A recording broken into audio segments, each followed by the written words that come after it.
Ya Rasulullah salamun alaik. Mantak ulah nuturkeun Yahudi, ulah nuturkeun Nasrani, urang mah urang bae. Dagang berang magrib tutup, geus bae. Usaha berang jatilok aya nu macul peuting. Tapi kuari mah justru macul ti peuting bae. Komo tamah macul sawah kobakan hiji mah. Nu mencong atuh peuting bae. Tah, ieu wa ja'alal laila sakana. Mun urang nuturkeun ieu istimewa. Berang dagang jam 5 tutup atau menjelang maghrib. Geus ulah kabita ku dunya. Mandi maghrib geus beres tas maghrib geus ulah buka deui. Langsung urang lamun dek ngaji urang lamun anak-anak ayo pagahan sampai isya. Tas isya heula berjamaah terus ka imah sare urang minta ka Gusti Allah ya Rabbi hudangkeun abdi jam hiji abdi teh hayang tahajud rugi amat asana lamun peuting ieu teh tahajud lantaran ieu waktu teh moal balik deui nu kamari ge moal balik deui nu kamarina deui teu balik deui abdi Gusti hudangkeun ke jam hiji Gusti hayang ibadah ka Gusti hudang ti peuting urang tenang lantaran sarena berang keneh jam 9 jam 10 Nah, Allahu Akbar tahajud lantaran cak Kangjeng Nabi Gusti Allah teh anna li ibadan yuhibbuni wa uhibbuhum sanyana kaula boga hamba-hamba anu resepen jasa ka kaula nu kula ge resepen jasa ka anjeunna yustakuni wa asakuhu nyana rinduan ka kaula kula ge rindu ka manehanana saha eta kumaha cirina jelema-jelema anu ti peuting hudang ti peuting tadarru ka kaula ti peuting ceuri ka kaula ti peuting zikir ka kaula etalah jelema nu cinta ka kaula kula ge cinta ka anjeunna anu manehana rindu ka kaula nu kula ge rindu ka anjeunna ke lamun terus-terusan kos kitu lantaran saling mika cinta saling mika rindu ku kaula bakal dibere engke maziah-maziah kelebihan-kelebihanana tah Gusti abdi teh hayang ngarasakeun nikmatna ibadah cara Kangjeng Nabi mah kapan tahajud teh fardu abdi hayang ngarasakeun ibadah cara para wali mah tahajud teh unggal peuting abdi hayang ngarasakeun ibadah cara guru-guru abdi ulama-ulama nikmat teman sarena teh tadi diatur iyalah wa ja'alal laila sakana jang istirahat endeu kumaha tahajudna jam hiji masih kena wawalak-wakan jam hiji jam 2 balik ceramah jam 2 iraha tahajudna jadwal panggung kapan teu kumaha deres namanya mah masih keneh ngaji keneh ieu nu di imah ngobrol datang ke jam 2 deuk iraha tahajud deuk iraha tahajud deres mun ngobrolkeun agama aya nonton main bola kan hulu sia eta rugi urang geus ulah make nu kitu-kitu parewan TV ganti nu gede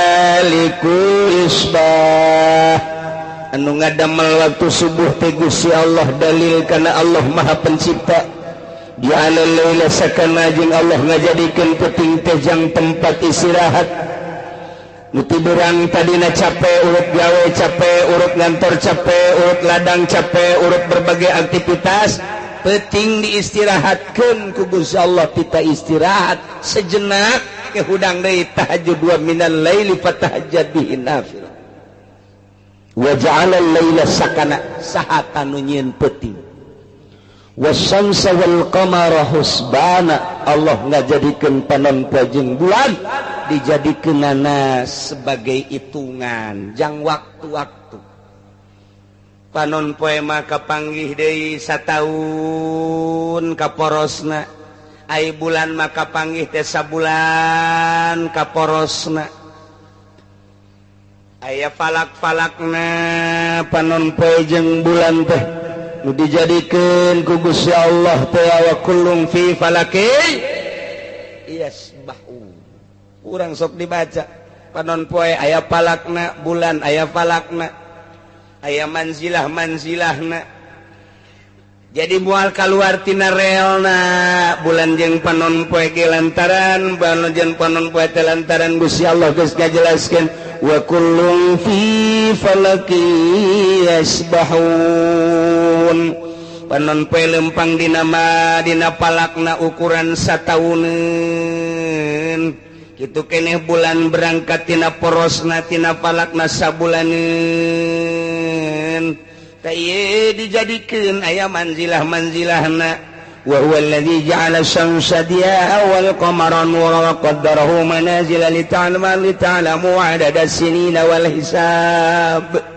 Dina surat Yunus dijelaskeun ku Gusti Allah, Allah teh ngajadikeun asy-syamsa panon poe diaan caang. Nu teh dina poe barang panon poe bijil masyaallah jarum potong ge kadeuleu.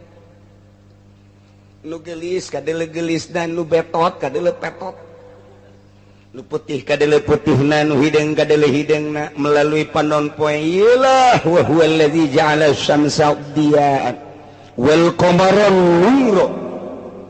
Begitu ti peuting aya bulan tanggal 13 mulai caang, 14 mulai caang, tanggal 15 pohara caang. Keindahan bulan purnama hese dicaritakeunana disebut caang jasa henteu disebut poe henteu. Tapi indahna pohara jasa ieulah cacaang panon caang bulan nu mantok ku budak masuk dipake bobogohan. Di handapeun kuburan sugan aya kunti anak nyelap. Eta bulan ya Allah ya Rabbi. Di samping Allah ngajadikeun bulan wa qaddarahu manazila aya manzilah-manzilahna. Jang naon ieu lita'lamu adadas sinina wal hisab supaya nyaho bing bilangan tahun, bing bilangan bulan.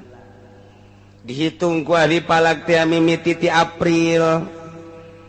Afhamtun maisarhun yunjarhun sarun agasun sepsun jun burujun simaliun. April, Mei, Juni, Juli, Agustus, September ieu adalah buruj simali bagian kaler. Okmizun nop angtun des kauzun janjatun febdalfun burujun janubiyun. Eta mulai nu genep teh tadi adalah buruj janubi. Aya us-usna di dinya afhamtun hartina April, ham hartina buruj hamal, yakni eta bintangna bintang hamal. Usna 9. Jadi berarti urang lamun deuk hitung palak teh deuleu tah dina apakah ieu teh bagian simali apakah bagian janubi. Artina simali teh keur lempang kaler, panon poe teh apa keur lempang kidul. Lantaran ieu teh aya falak-falakna, aya bagian kaler, aya bagian kidul. Engke waktu salat ge beda-beda.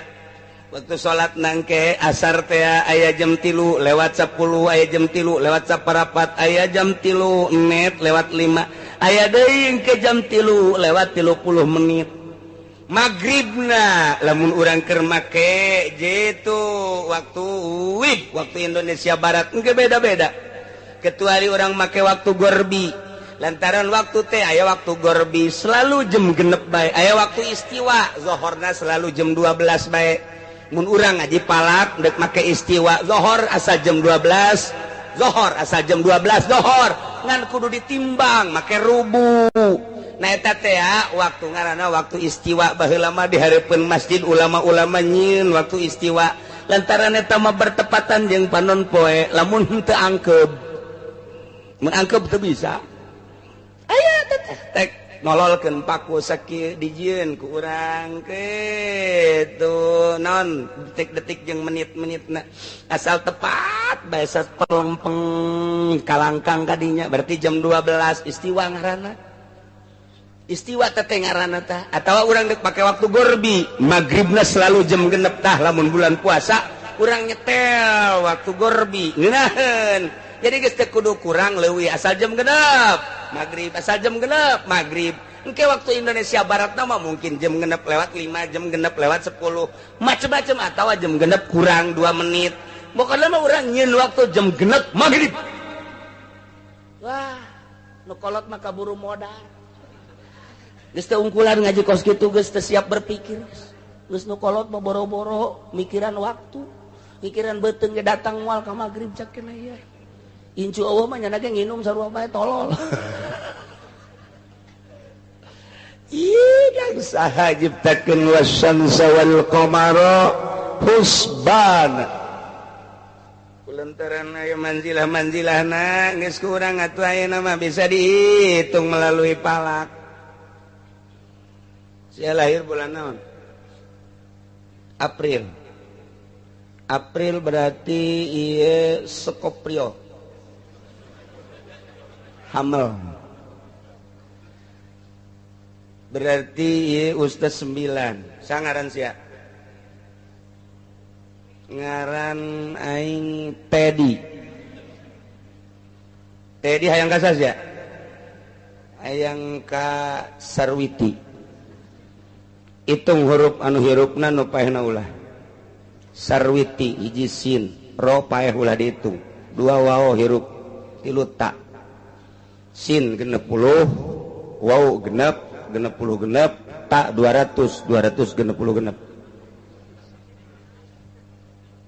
Ngaran sia sa?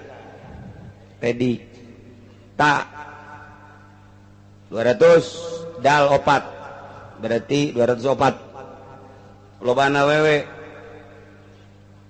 Kuari setahun teh adalah 12 bulan bagi 12. Sarwiti tadi sabaraha? 300? 260 genep bagi 12 sabaraha? Cepat kalkulator.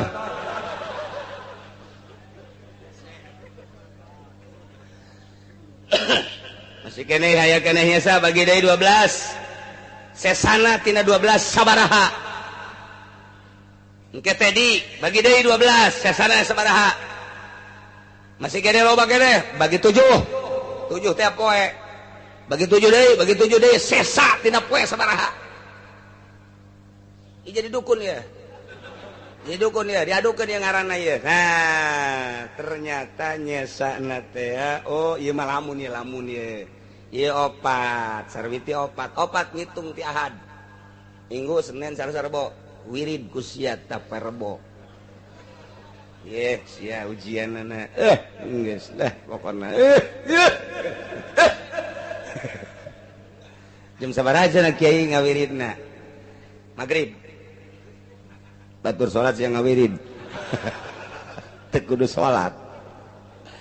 Diutang dihitung diutang pahala karana ge husbana. Tuh. Wa ja'ala syamsa wal qamara husbana. Allah ngajadikeun padon poe jeung bulan dijadikeun sebagai hitungan, yakni Allah Subhanahu wa taala ngajadikeun ukuran tina cepetna panon poe kendorna panon poe. Nah ieu teh aya kecepatan aya kendor panon poe teh lumpangna. Tapi geus ditakdirkeun ku Gusti Allah seperti eta. Geus dijadikeun bulan-bulanna tahun-tahunna engke dijadikeun ku ahli palak mah aya tahun kabisah aya tahun kitu basito ke tahun kabisah sabaraha tahun basito sabaraha ukuran-ukuranana aya dina ilmu palak mah nu mantak teu kacaletot dihitung kurang tahun naon ieu hitung geus tanggal hijina mana tanggal hijina bulan Ramadan teh poe naon geus moal misek lantaran geus dihitung melalui ilmu palak wasyamsa wal qamara husbana asal diaji bae lantaran menang ulama yakin geus ulah make hitungan menang Amerika kunaon emang kurang otentik apa naon urang dilojokeun sebab hitungan kitu Amerika urang teu boga rumus asal dek hitung bulan Ramadan nungguan heula ti mui nungguan heula ti Amerika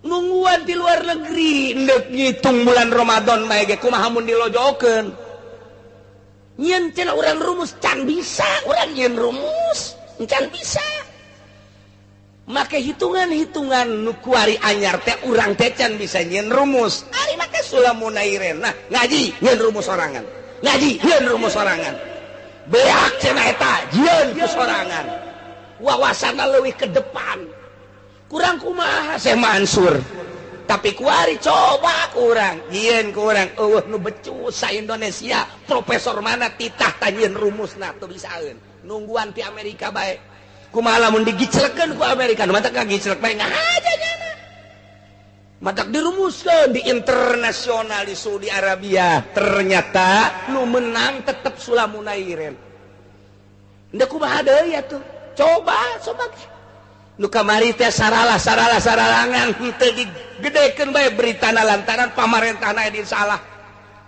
coba orang mengamati hitungan internasional jak kamari teh dirumuskeun unggal tahun ge nu menang tetep Sulam diulah-ulah ngaji Sulam tetep menang nu kumaha tuh ulah micen mata ulah micen ceuli jak kabeh ge kuari mah geus jararitung kuari mah informasina global nyaho kuari ke dirumuskeun di dunia internasional palak kamari pan anu salah mantap Malaysia yang serikeun ke Indonesia kami belajar palak di Indonesia kenapa orang Indonesia tidak memakai falaknya orang Malaysia belajarna di Indonesia kunaon ai Malaysia na akur jeung Sulamunairen ai Indonesia henteu nya sarikeun orang Malaysia kemunduran Indonesia loba jasa dibandingkeun jeung Malaysia nu tatadina orang Malaysia berguru ke Indonesia kuari orang Indonesia berguru ke Malaysia hulusia bego teu boga kaisin meureunna teu bisa nyieun rumus urang teh teu bisa nunggu ti ditu nu mantak moal ka ngaritung kuari